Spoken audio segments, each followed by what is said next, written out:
Morning. Welcome to Tai Chi lesson number 5.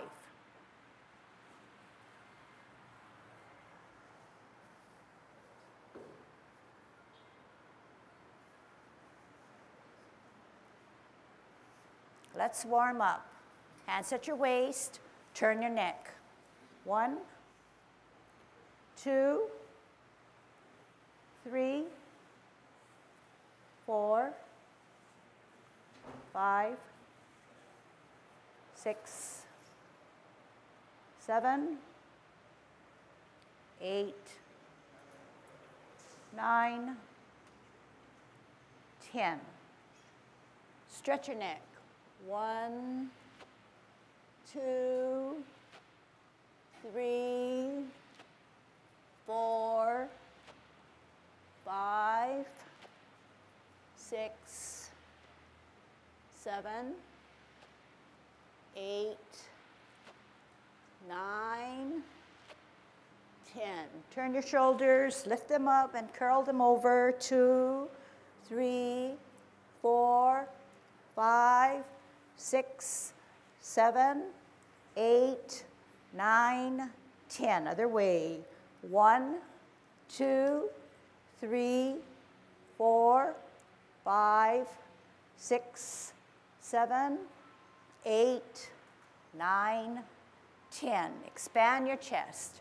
1, 2, 3, 4, 5, 6, 7, 8, 9, 10. Interlock your fingers, waist exercise. Look at the heel of your opposite shoe. 2, 3, 4, 5, 6, 7, 8, 9, 10. Airplane, outreached arms. Use that waist to get down and twist. 2, 3, 4, 5, 6, 7, 8, 9, 10. Touch toe. 1, 2, 3, 4, 5, 6, 7, 8, 9, 10. Turn your hips. 1, 2, 3, 4, 5, 6, 7, 8, 9, 10. Other way. 1, 2, 3, 4, 5, 6, 7, 8, 9, 10. Be careful. Shift your weight.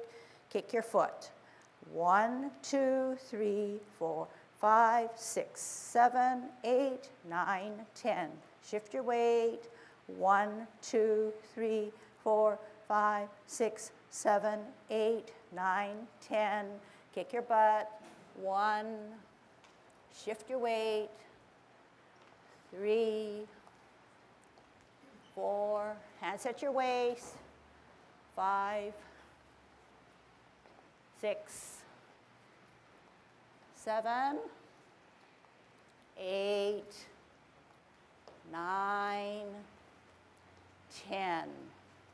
Turn your knees. 1, 2, 3, 4, 5, 6, 7, 8, 9, 10. Other way.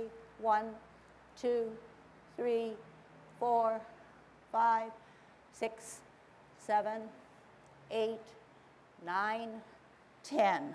Heisman, opening up our stance, parallel feet, cross and hold. 1, 2, 3, 4, 5, 6, 7, 8, 9, 10.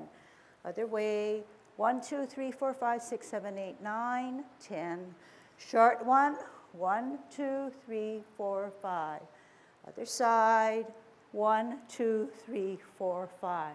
Okay, so we're going to do our movement called golden cockerel, standing on its right, standing on its left, and we've incorporated in as our warm-up exercise. To do it correctly, we know that we have to be in good Tai Chi posture, which means, do it as I list it. We drop our shoulders, our fingers are to the sides of the seam of our pants. Our knees are relaxed but not flexed, okay? So you don't want to be flexed because no energy is involved yet, no energy is generated, so you're going to keep your knees relaxed rather than locked in, okay? So relaxed. Your chin is slightly downward, but your glance is ahead. Your chest is concaved inward. As a result, your butt is tucked slightly under rather than straight or outwards. And your tongue is on your palate. Okay, and we're going to open our stance because we're going to have some movement. We're going to shift our weight to one side, our left, and we're going to use our left hand to counterbalance our right hand to center. Golden cockerel, stance, next on its right.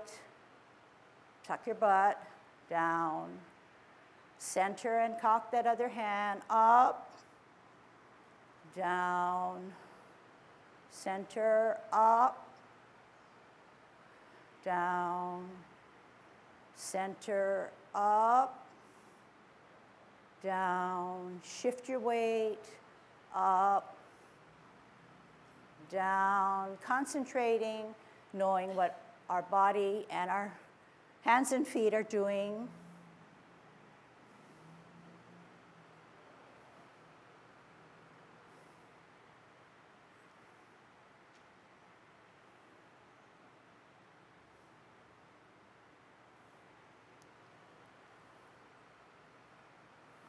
Good. Now we're going to do our kickouts, which is also a movement in Tai Chi, especially the Yang Ten form. So we're going to kick out with our right foot. To do that, we need to generate our energy, and we need to cross our hands as we bring up our right foot, and our right hand is on the outside of our cross, and we're kicking out in line for better balance. The opposite occurs. We shift our weight. Our left foot comes up. Our left hand is on the outside of our cross. We follow that kick. Shift your weight. Right hand, right foot coming up and out. In line. Left foot, left hand outside, kicking out. Shift weight. Right, up. Think about what you're doing.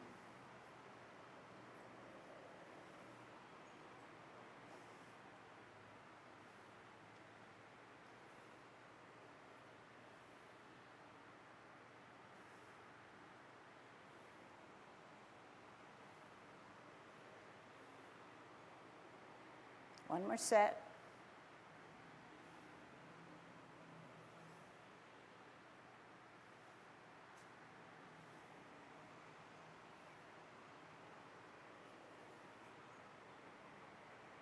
Very good.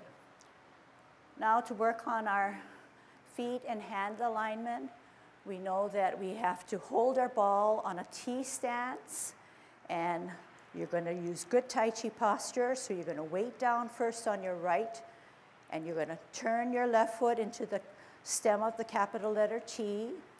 You're going to root down, meaning the weight is on the right foot. Your left hand sits 2 inches below your navel, holding the bottom of a ball. The right hand is at chest level, holding the top of the ball. We're going to start our movement. L stance. To do an L stance, we need to come out and to the side on our heel. Out and to our side. Move that hand, part the wild horse's mane or bow stance, which is now a definite movement.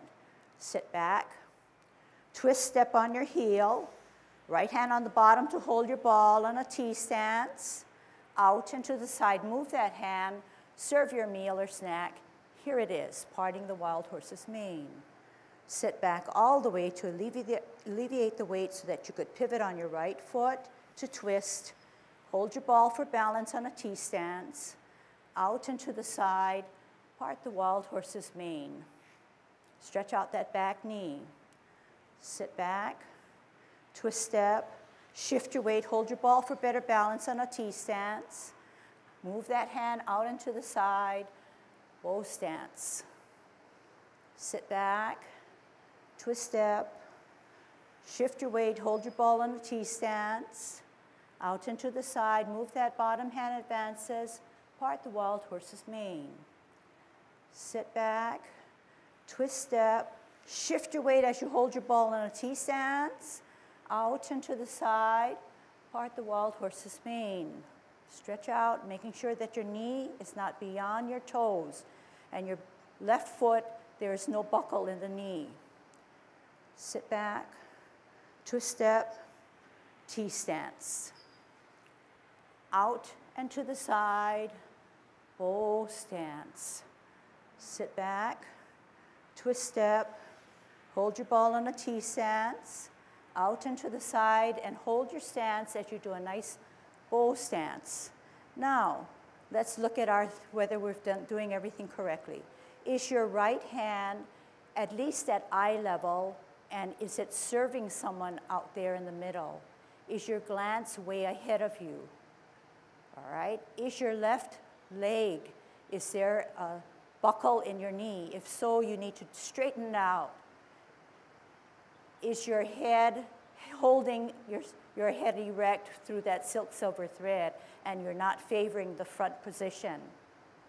Is your knee beyond your toes? If it is, it needs to be in line with your toes on the right foot. Now, drop your hands, drag your right foot as you shift your weight to the left foot, and see whether there is a clearance.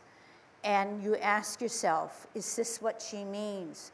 Is there a space between my 2 feet? If there is a space between my 2 feet, then I am in good Tai Chi posture, or good Tai Chi alignment. If you find that the space is too narrow and almost touching that foot, when you come on a T stance, you need to come further out and to the side, not necessarily further out here and here so that you stretch over and then be in poor Tai Chi posture. So can I have you turn this way so you can understand what I'm saying? And I think most of you know, but it's always good to remind each other, okay? So watch first. If I'm on a T stance and we're checking to see whether there's enough clearance, if there's enough clearance, if we're checking to see if there's enough clearance, and you find that you're nearing your heel of the back foot, or you're even in the middle of the foot, how you have to adjust it is in this way. When you're on a T stance, you need to come out, but way further to the side. So in other words, you have to come out here. Drag it back, and yes, it works, okay? Now, don't make the mistake of saying, she said, you need to go out further, meaning you need to come out this way further. If you go further out this way, and you do have a clearance, what happens is that your posture is going to be thrown off because there's too big a span here. Too big a span. So if I come out too far and make that adjustment, it's almost natural that I have to keep my feet position or firmly plant my feet, but then my body shifts this way. It shifts too far this way, and my alignment is now thrown off. So I need to bring this back, and I need to find that comfortable position where I'm straight up. So why do you want to be straight up? Because that makes your body firmly planted and you are safer than any other way. You're safer in that no one can really push you down. You're firmly set. But once you decide that you want to come out because your hand comes out, someone can just push you and you'll fall down. Okay? And same with this way. If it's too far back, you can fall backwards. So you want to always address that silk silver thread. All right, good. Any questions? Okay, because we've passed on a lot of things, and I know some of you know it, but some of you know it and can understand it, but when your body starts to move, the body somehow makes its own adjustment. So you're going to always have to remind your body that it has to be precise. Just to help you pay more attention to going out, you need to have a subtle change of your hip movement. Like this, you hear. You don't want to turn so that you wrench your knee. But when you step out, it's stepping out, but you're coming from very slight, subtle change of your hip movement. Otherwise, you're just going to come out like so. Come out like so. No hip movement. You're sitting down almost, like on a corkscrew, but not twisting like that. Sitting down, but this allows this foot to come out. Okay? Foot comes out. Come this way to finish off. As you transfer your energy to this foot, then the upper part of the body comes into play. You turn your shoulder and you're like so. From this position here, here a little bit, very subtle. Otherwise, you're going to have the tendency to do this. Because you've been taught that Tai Chi position of the foot is straightforward, right? So fastest way to get to a given point is straightforward. But that's not what it's all about. It's forward, but subtle turn. Sit down, subtle turn. And then transfer the whole part. And you end up advancing, but the rest of the top of your body starts to move. Because the purpose of this movement is to come from here, come forward, engage your opponent, and then you use your body as you're coming forward and you're twisting, you're pushing him away. This hand should end up in this position. You're serving somebody, but really you're pushing. Normally you would say pushing forward, but because I use my body, even if I go forward, and the last bit is this little flourish of the hand, that's just transferring the energy all the way to the tip of your fingers. I see some will just end up this. I guess that's 3/4 of the way to your goal. But if you want to transfer energy, the last little flourish. So as you can see, and as you hear us informing you that Tai Chi has layers and levels of knowing what to do, and we always refer to that as refinement. So as you start to build and be more familiar with the overall movement, we can dig down deeper and refine. And all right, let's go through our 10 form right now, and then pull out cloud hands. Okay, so do it in its entirety, even though we are not familiar with something, and that will challenge our mind. Okay, here we go. Yang 10 form, commencing form. Slowly put all your weight onto your right foot as you elevate your heel, as you have it on your sole, as you have it on your toe. You're going to open, put your toe down, your sole down, your arch down, your heel down. Hands rotate to the middle of your thighs. You take a deep breath up as you elevate both hands. Shoulder level, you reverse the process, dropping your shoulders, dropping your wrists and elbows, flexing your knees, making yourself small. Left hand in the middle of your body, right hand up higher, open both palms to the ceiling, bringing it to your ear, turning your face, watching your hands in the middle, yet glancing way ahead of you, sliding forward, pulling backwards. Center, left hand up higher now, bringing it to your ear, turning your face, meeting in the middle, repulsing of the monkey. We're on a T stance and our right hand is up higher. Our left hand is like it's parallel to the waist. We're going to multitask to brush your knee. Ear, heel, hand, face. Catch that ball in the center as you brush your knee. Sit back, twist step, right hand by your waist, left hand higher on a T stance, out and to the side, turn your face and brush your knee. Sit back, twist step, hold your ball, left hand on the bottom on a T stance. You're going to part the wild horse's mane. Out and to the side, part the wild horse's mane by serving your snack. Sit back, twist step, hold your ball in a T stance. Bottom hand advances out and to the side, part the wild horse's mane. Today's lesson is cloud hands.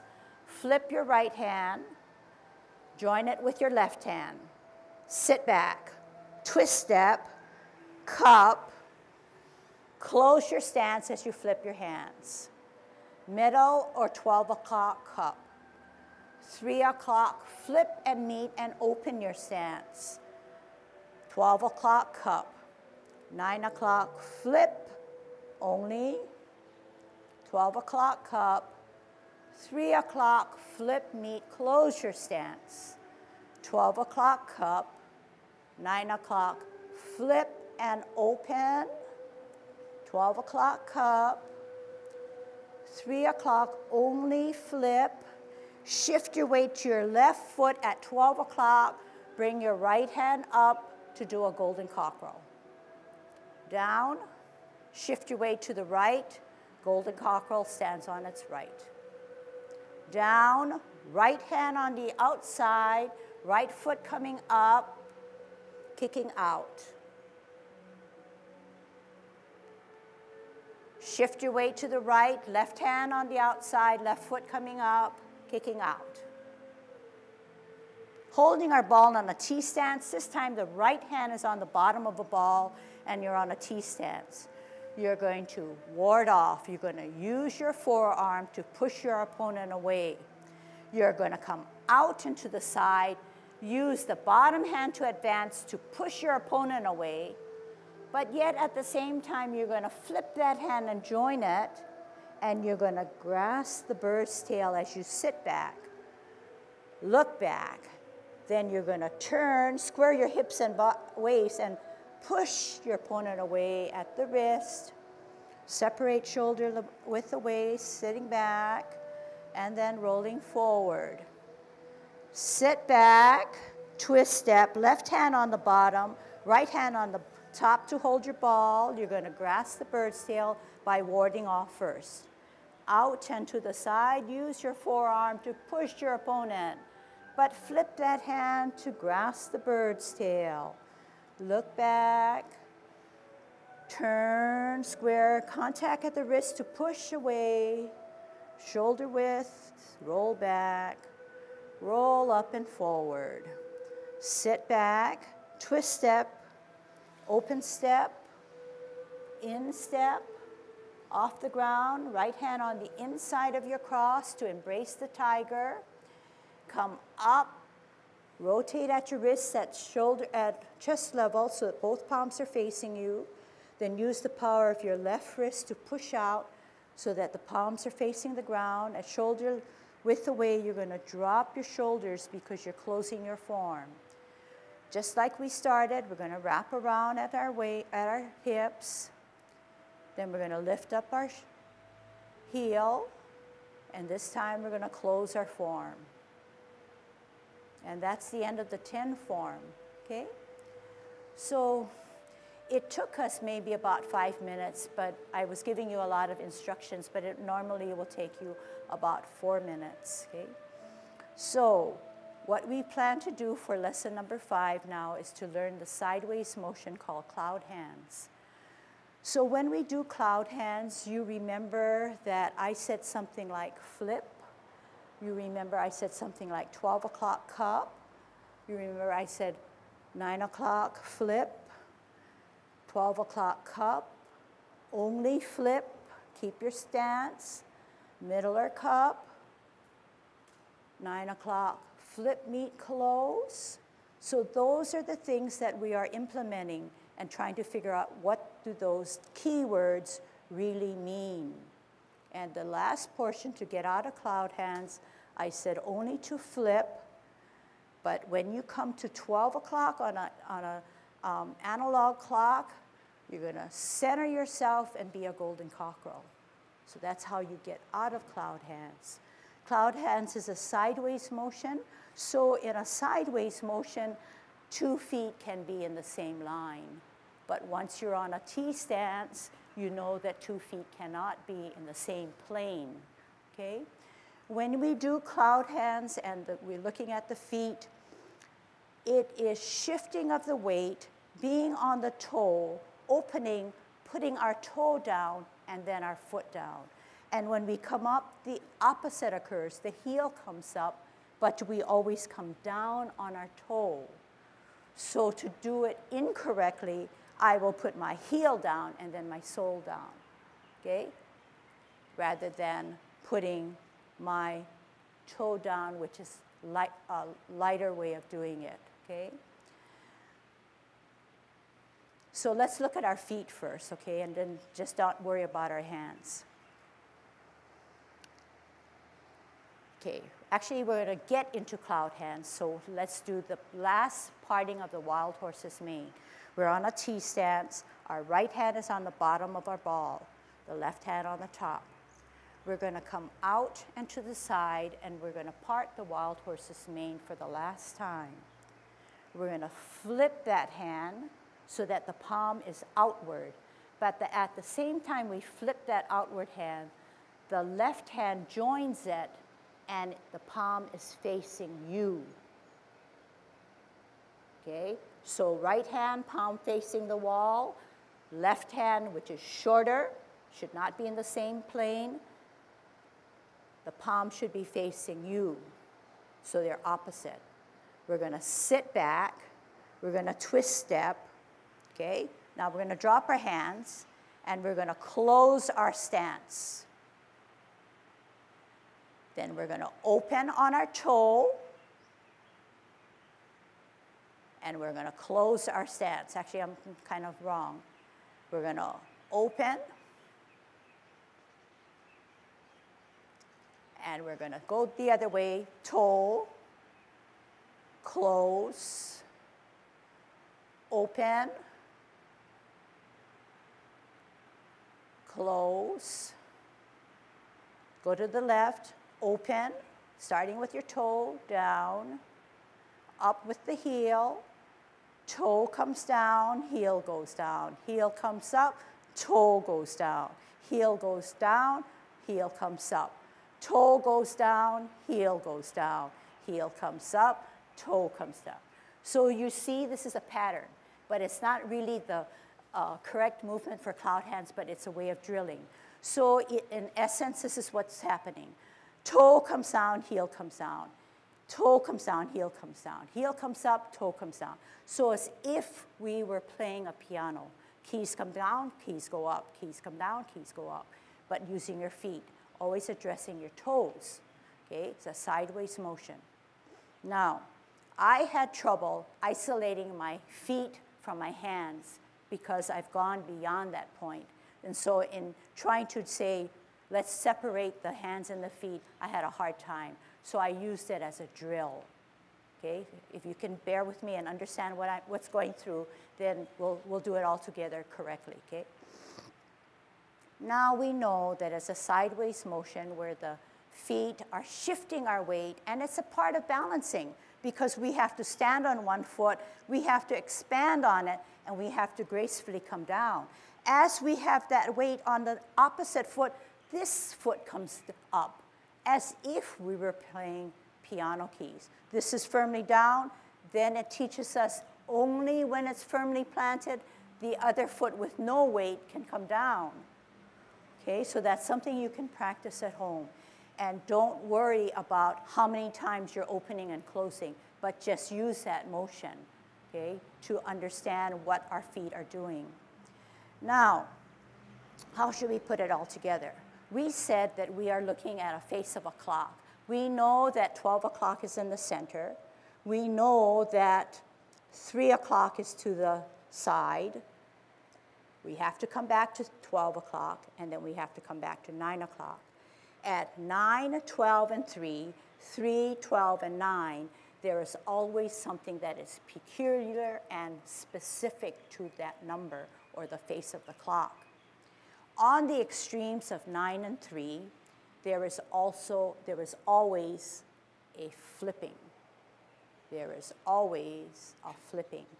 So how do you flip? The top hand always flips while the other hand meets it, okay? So let's do it together. Right hand is lower, the palms are away.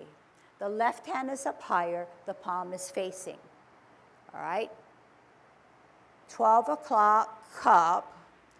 9 o'clock, flip the top hand and meet the bottom hand. 12 o'clock, cup. 3 o'clock, top hand flips, bottom hand meets. 12 o'clock, cup. 9 o'clock, top hand flips, bottom hand meets. Okay, think about what you're doing, flipping and meeting. And at the same time we're flipping and meeting, we're using our waist to make our numbers of our clock wider, or the face of our clock, or the clock size bigger. We don't want to confine ourselves just to the size of our width of our body. We want to make sure that we're using our torso in order for us to be a cloud. Okay? How does that feel? Kind of awkward, but then you can see that if you got it down really well, it could be very, and then did it in a repetitive way, it could be very smooth. All right, so let's look at some of the things that we did. We used one extremity, and we said the top hand is always facing us, and the bottom hand is away from us. Okay, so those are opposites, but that's how we want it. The hands never cross, or never exchange their position until there's a flipping, okay? This is 3 or 9. What is it to you? 9. This is called a cup because the bottom hand takes a cup position as if it were holding a ball or a cup. So this is what I call cup. And this is the addressing of the 12 o'clock. As we move, your 3 o'clock flips and it meets. 12 o'clock, you cup. 9 o'clock, you flip the top hand, you meet it. 12 o'clock, you cup. 3 o'clock, flip the top hand and meet it. So it's going like this, right? It's going like this. So the top hand always has this palm facing you. The cup hand is always as if it's scooping something or holding the top of a ball. And it always flips on the extremities. When it's at 12 o'clock, the hand that passes and does not cup, the stem should be downwards, as if it were addressing the 12 o'clock, okay? As if it were addressing the 12 o'clock. So those are the parameters, and we will address them as we get better and proficient in how the movement is, all right? But for now, we have a start. We know that something happens like this. However you internalize it or can display it, that's a good start, okay? So roughly, we're going to now put our feet together, okay? And we'll go slowly, and we'll try to take in as many new elements as we can, knowing that there is room for improvement, okay? All right. We'll forget about how we get into it because it's too hard, okay? So the left hand faces the higher hand. It faces us. The right hand, the palm is away. and it's a lower in elevation. We know we have to get to, this is 3 o'clock, we know we have to get to 12. But remember that the extremities we have to flip, but we have to open most of the time. So you open, you're at 12 o'clock, I let you rest, and you're cupping your bottom hand, and the stem of the top hand is downwards. When we come to 9 o'clock, the top hand flips and the other hand meets, but our feet close. This is a drill. 12 o'clock, the stem of the top hand is down, the bottom is a cup. At 3 o'clock, we flip and we open. And watch how we're opening. We're on our toe to start. This is a cup at 12 o'clock. We shift our weight to the left as we flip, and we bring our right foot close. 12 o'clock, cup. 3 o'clock, flip and open. 12 o'clock, cup with the stem down. Shift your weight as you flip your hands and close your stance. 12 o'clock, cup. Flip and open. Middler cup. Flip, meet, close. All right, we're going to the other side because the other people are hitting the wall. Just flip only, cup. All right, now 9 o'clock, we're going to flip and we're going to open. We're going to go the other way. 12 o'clock, cup. 3 o'clock, flip and close. 12 o'clock, cup. 9 o'clock, open. 12 o'clock, cup. 3 o'clock, flip and close. Middler cup. Flip, meet, open. Middler cup. Flip, meet, close. One more. Middler cup. Flip, meet, open. Middler cup. Only flip, meet. Shift your weight to the left and be a golden cockerel. Down, shift your weight, golden cockerel. Down, right hand on the outside, right foot coming up, kicking out. Down, left hand, left foot up and out. Weight on the left foot, right hand on the bottom to hold your ball in a T stance. This is next week's lesson. You're going to come out and to the side and use your forearm to push your opponent away.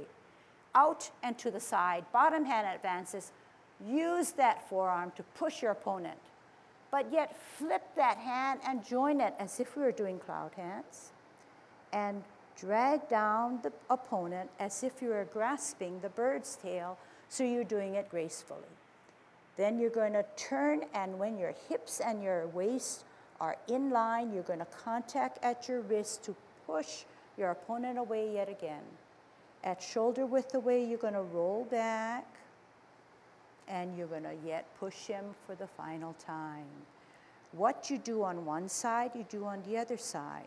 Sit back, twist step, left hand on the bottom to hold your ball on a T stance. You're going to use your forearm to push your opponent away. Out and to the side, push as if to say, here it is. Flip that front hand and join it, and pull down the bird by its tail as you sit back and elevate the front foot. When your hips and your waist are in line to the front, then you contact, push him yet another time, roll back, and then roll forward. And we can keep on doing it as a drill. Twist step, right hand on the bottom to hold your ball in a T stance, out and to the side, forearm him. Flip it and grasp the bird's tail. Align hips and waist, then contact, push, separate, roll back, roll up and forward. Sit back, twist step, left hand on the bottom to hold your ball in a T stance, out and to the side, ward off. Grasp the bird's tail. Square, then contact, push at your waist, wrist. Roll back, roll forward. Sit back, twist step, and you can repeat and repeat, okay? But through the corner of my eye, you're doing Tai Chi. You really are doing Tai Chi, and I hope that you feel that you are doing it. I can see there's energy flowing. I can see that there are specific things that you are being aware of, whether it be hands and feet and body alignment. The constant shifting of weight is what Tai Chi is all about. So each time we are in a semi-squat position, because we are now in motion, and you start to shift your weight, you're building up good ligament strength, you're building up endurance, and you're keeping that flexibility going in your joints. But at the same time, if you're adhering to your silk silver thread, you are gaining better balance. Because each time you are on one planted down, you are actually balancing. And when you step out, you're learning that, hey, to be safe, I need 2 feet on the ground at a good, proper alignment and adhering to an upright head position. Once you're firmly down, you can say, hey, now I can make the movement. The better I can sit back fully and keep in my Tai Chi posture, I can better make a pivot on that weightless foot or semi-weightless foot. I'm shifting my weight again, making sure that now my left foot has a firm footing before I move to my T position. And at the same time, I'm holding my ball. So your body, your mind is training you to be safe. And hopefully, with this discipline, you can carry it over to everyday activities. What I'd like to talk about is in terms of cloud hands and some of the reasons and of why the hands and the feet are in certain positions. If you did cloud hands, or any kind of martial art, which is sort of this is adapted to, you've always got to consider protection here. You don't have to be up here. You don't have to be down here very often. So all of your movements, cloud hands is here, not up here. Remember, when you do your Tai Chi, right over the tips of your fingers is approximately where you want the upper hand to be. And the other hand is down, okay? And peculiar to cloud hands is the movements is in this direction. It's like, you know, Karate Kid, wax on, wax off. And you're just in the front of you. And true to Tai Chi is it's not all hand movements. It's body movements, okay? So when you move, she said, 9 o'clock, 3 o'clock. So when you're doing this, it looks as if you're reaching very far. But really, what makes you look like you're reaching very far is really just turning the body. The hands didn't have to stretch out to get out here. They just rotated. So they're here, they rotated, and they're here. So you get the illusion like, wow, you're really stretching out there. But you're at home, see here. You're at home, you're just going around your waist. When I'm turned here, I'm still doing this. When I'm turned here, I'm still doing this. I'm not out here. I'm protecting the concept of just staying here, okay? And another thing which pervades all practitioners or our students to some greater or lesser degree is when you shift weights, whether it be with our usual T-step L, when you get out here, when you come back, what's happened? The leg stays straight, and then you switch, and this leg stays straight, in a lot of people. I would want you to be thinking about when you bend, say, here, we went forward, okay? Sit back. The leg should not be straight here to be a pedestal. Maybe when you're first starting, for stability, for not having the strength, you don't bend your knee. But to get the most bang out of your buck in terms of muscle strengthening, you're sitting down as you turn. Rotate, sit down. And then get up, turn, sit down. It helps you develop the muscles above and below the knee and wherever else, rather than you're coming from this way, you're straight-legged. There's not much. You're turning here, but the leg muscles are not working. The knees, you don't get strength of muscles above and below the knee. So remember that. Same thing with Tai Chi. It's very easy. I'll exaggerate. Not Tai Chi, like cloud hand. I could be straight-legged here, and I come down. Straight-legged here, and come down. One thing you'll see when people do that, they start to bob. In Tai Chi, you don't want to be bobbing. You stay at one level, because my knees are bent and they allow me to do that. So remember, bend your knees. It's good for you eventually in terms of building your strength, and that's the way to do it. So my favorite question to ask you, how many like Tai Chi? Nobody's not going to say no. All right. Actually, it's good. It's good to hear you answer me in a positive way. It's nice to see you smile. And we should always remember that Tai Chi should be fun, enjoyable, challenging, yes, because we don't want to come to something and we already know it. You want to be challenged. You want it to be fun. You want it to be new. You want to keep it going. You want to keep your mind, your body active. You want to learn something new. Don't put pressure on yourself to say, I don't know how to do it. I don't know what she's doing. Just try it. And once you try something, we can then work on it to make it a little bit better. It's not easy. And let me tell you, when I was first learning and I was getting coached by my husband and my master and my colleagues, I felt at times, oh, there's better things to do. But you know, the better thing is to stay with Tai Chi. And you will discover it over time that through practice and through just coming on a regular basis, everything will be easier, mainly because everything that you hear, do, and see are brand new. But once you hear, see, and do over a longer period of time, you acquire those elements and you then let in more new elements that you didn't address, and then it starts to snowball, and then you have a little bit more confidence, okay? So what I want to do with the remaining of the 5-10 minutes or so, I want to go over again our multitasking of brush knee and then end again with cloud hands, because I think those are the areas that you need help in. All right.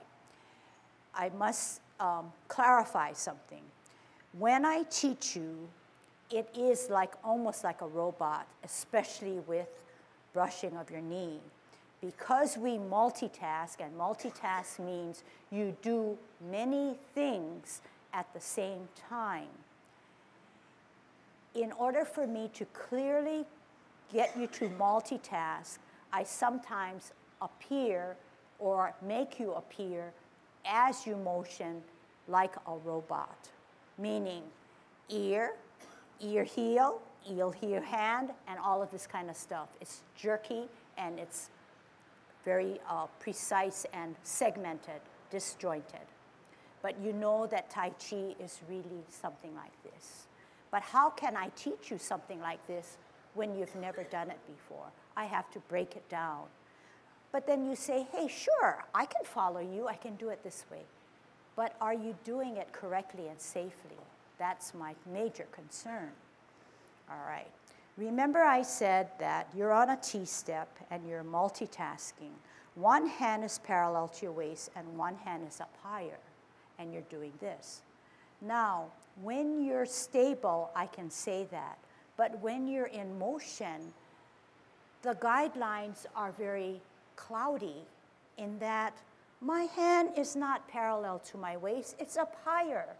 But the best phrasing I could use was, it's as if it were parallel to my waist. Are you following me? So when you listen and when you try to do, it's not clearly parallel. Actually, this is parallel, but you notice it's this way, so it's like it's parallel. And this is not my waist. My waist is here, so it took on a different form. But I am in motion, so I am allowed to do that.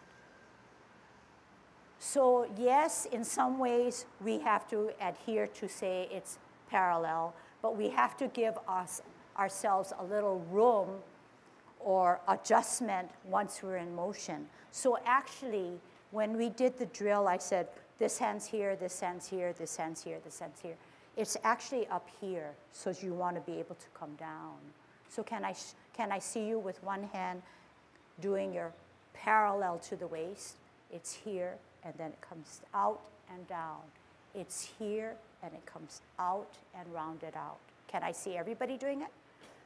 Down, around, to the side. Down, around, to the side. Down, around, to the side. Okay, let's try to implement it now, okay? So when I say parallel to the waist, you know that there's some wiggle room. It's not really stern like this, but it's up and smoothing, okay? All right, we're on a T-stance. Left hand by your waist, right hand up higher. Ear, heel, hand, face, brush your knee. Sit back, twist step, right hand by your waist, left hand up higher on a T-stance. Ear, heel, hand, face, catch that ball in the center as you brush your knee. Sit back, twist step, left hand by your waist, right hand higher on a T-stance. Ear, heel, hand, face, brush your knee. Sit back, twist step, right hand by your waist on a T-stance. Ear, heel, hand, face, brush your knee. Sit back, twist step, left hand by your waist, right hand higher. Ear, heel, hand, face, brush your knee.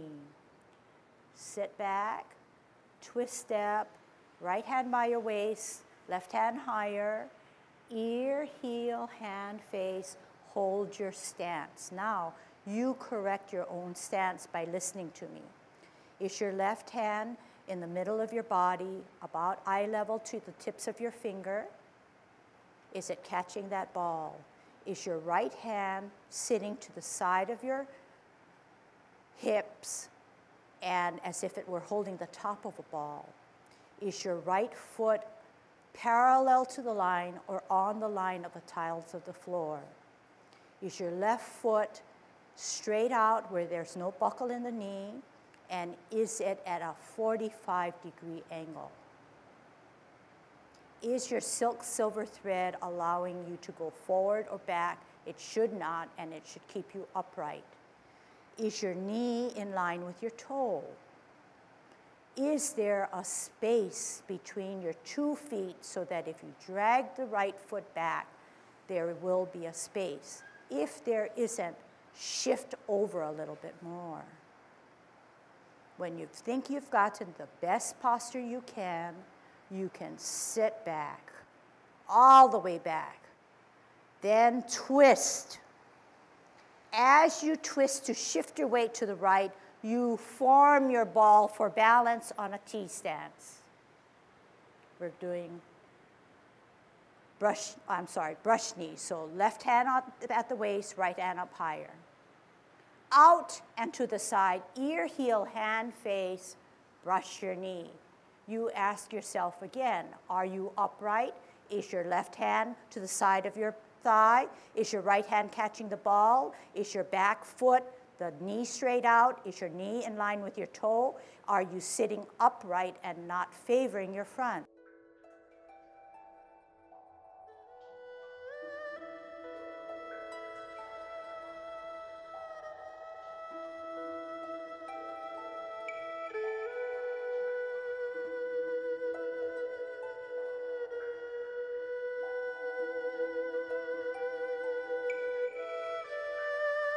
you.